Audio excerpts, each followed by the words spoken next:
Have you ever wondered what it feels like to face a death sentence? The weight of those words, the chill that runs down your spine, the rush of fear, hopelessness, and regret.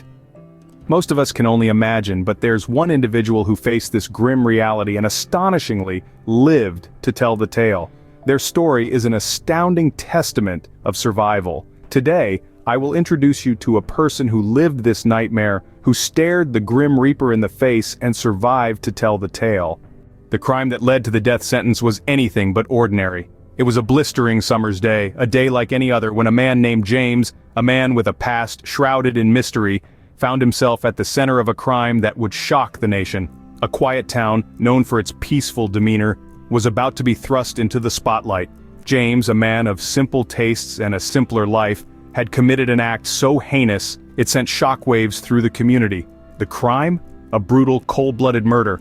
The victim? A beloved figure in the town, known for her kindness and generosity.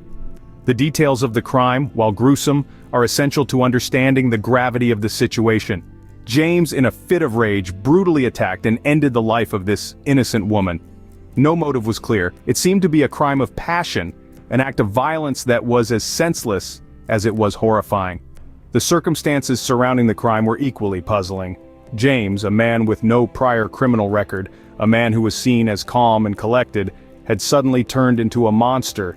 He was a wolf in sheep's clothing, a man who had managed to hide his true nature until that fateful day. The crime scene painted a picture of horror. The brutality of the attack, the lack of remorse shown by James, and the sheer terror that must have been felt by the victim all contributed to a narrative that was as shocking as it was tragic. It was a crime that tore the heart out of a peaceful town and left its residents reeling. James's role in the crime was indisputable. The evidence was overwhelming. Fingerprints at the scene, a weapon found in his possession, and most damning of all, his own confession. He had admitted to the crime, accepted his guilt without hesitation. This crime, as heinous as it was, led to a sentence that would change his life forever. The gavel fell and the sentence was death. A chilling moment. The courtroom, once a cacophony of whispers and rustling papers, fell silent. The weight of the sentence hung in the air, a palpable presence that sucked the very breath from the room. This was no ordinary sentencing. This was a matter of life and death.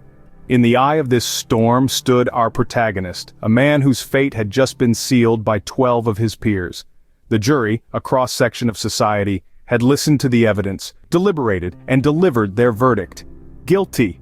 The judge, the embodiment of justice in his black robes, had then spoken the words that would echo in the defendant's ears for the rest of his days, however numbered they might be.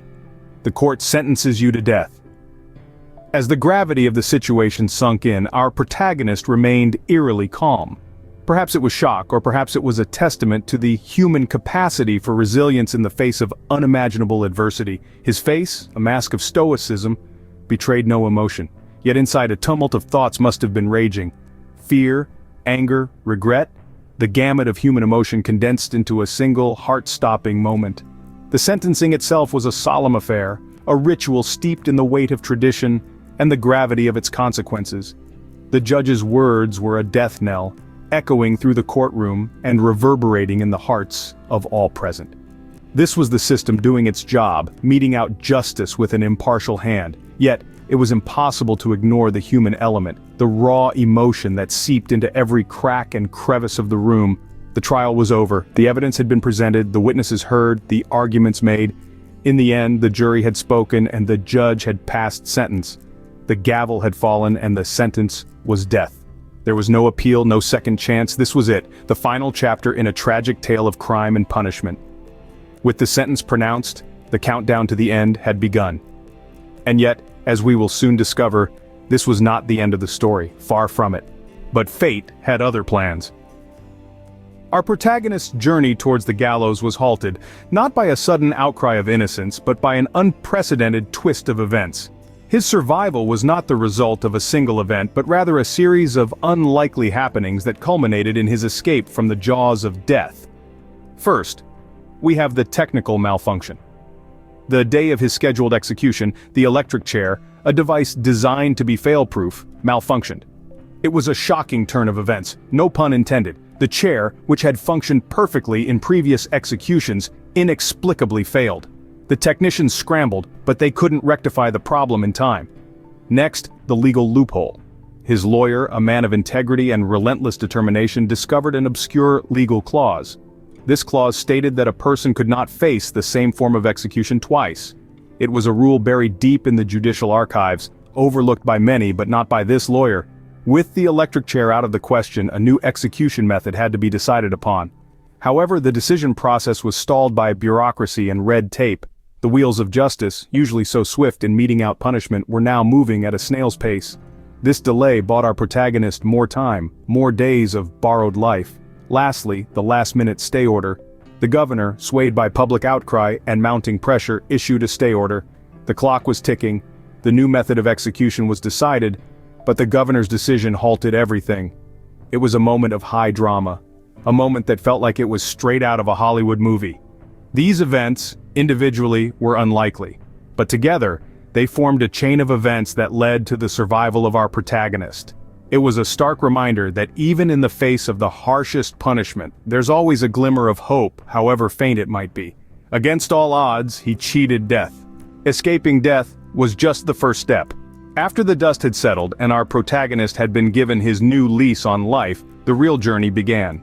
The experience of coming so close to death, only to be pulled back at the last moment, had a profound impact on him. It was like being reborn, and with this second chance came a new perspective on life. He found himself in a world that had moved on without him, a world that had already mourned and forgotten him. He had to relearn how to live in a society that had once condemned him. This was not a simple task. The stigma of his past was a heavy weight to bear, and it often felt like he was still shackled, still confined. However, he was determined to make the most of his second chance. He threw himself into rebuilding his life, one day at a time. He pursued education, learned new skills, and sought gainful employment. The man who had once been written off by society was now contributing to it. His survival was not just a physical one, but a psychological one as well. He had to come to terms with his past, to confront the actions that had led him to the brink of death.